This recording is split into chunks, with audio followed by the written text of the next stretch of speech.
Mula-mula kita gorengkan kuih tiaw dulu.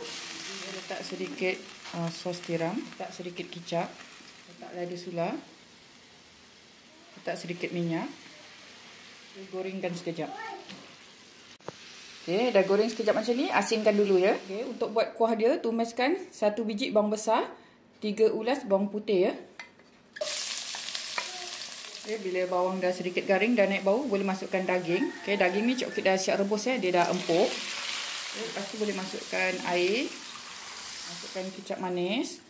Cik Okit masukkan 1 sudu besar. Cik Okit masukkan sos tiram 1 sudu besar.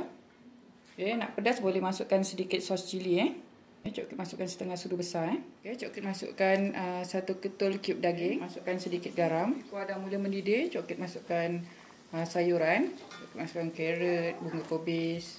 Okey, bila carrot dah sedikit empuk, Cik Okit masukkan sedikit tomato. Okey, masukkan sayur sawi Cik Okit buat 1 sudu air bancuhan tepung jagung.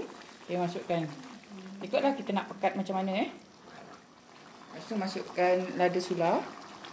Lepas tu Cik Okit masukkan telur ni lah, yang telur rebus ni pun siap. Okey, cara nak hidang dia, ambil sedikit kuih tiaw yang kita goreng sekejap tadi, letak kuah atas dia. Okey. Letak kuah yang kita masak tadi atas mi tu.